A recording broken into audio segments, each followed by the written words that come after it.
Hello students, welcome to Bio Whisper by Manas. So we are continuing the lecture series on microbes in human welfare, and this is the last lecture of this particular series.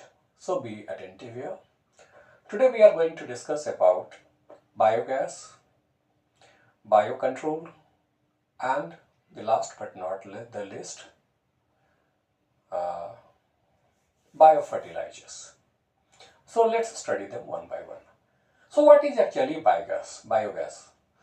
Biogas is a mixture of certain gases such as methane in particular. Then we have CO2 and hydrogen sulfide. It is prepared by the breakdown of organic matter in the absence of oxygen, and the microbes associated with this process are methanogens, especially methanobacteria, the archaea ones. These are found in gobar gas, in rumen of cattle, and in ASD, anaerobic sludge digester. Now let us concentrate on the working or function of biogas. How does it function? First, a slurry of cattle dung and organic waste is prepared by mixing them. Then the slurry is fed into ASD, anaerobic sludge digester. Here the anaerobic organisms or microbes, they break down the organic matter, and the methanogens prepare methane. Biogas is collected and is used as fuel, while the residual slurry is used as manure. Now let us move towards the other topic, biocontrol. Microbes as biocontrol agents. So what is exactly biocontrol? It means controlling the pests or plant diseases by living organisms instead of harmful chemicals. These are bio-friendly and sustainable. The important biocontrol agents are Bt, then we have the trichoderma, the fungus, and last but not the least, ladybird beetle. Let's study them one by one.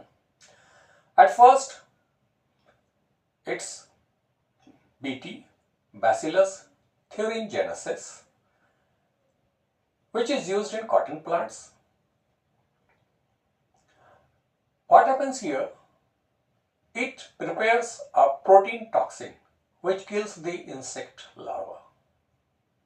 The second one, trichoderma, the fungus, it is used in agriculture and it controls the plant pathogenic fungi or fungus. The third one is ladybird beetle. It is a natural pest controlling agent. It eats aphids. Aphids are known as the plant lice. After that, we have biofertilizers. Biofertilizers are the microorganisms that enrich soil nutrients, thereby improving soil fertility and reducing the dependence on chemical fertilizers. These are nitrogen-fixing bacteria. Then we have cyanobacteria or blue-green algae, and last but not the least is mycorrhiza. Let's study them one by one. Nitrogen-fixing bacteria, at first we are concerned with rhizobium, which are found in the root nodules of leguminous plants.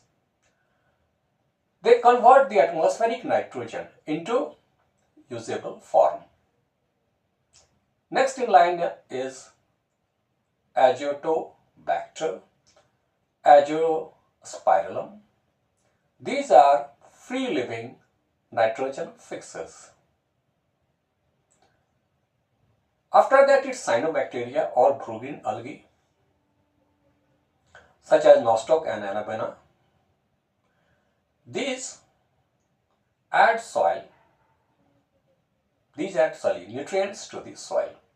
That's their function. Mycorrhiza is the symbiotic association between fungi and root of the plants.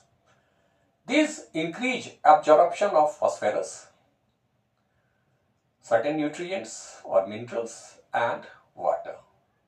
So this was the last lecture of this particular series on microbes in human welfare. We will continue with the next chapter in the next class. Until then, if you like my videos, actually mark them liked, and if you haven't subscribed my channel as yet, do it now. So thank you.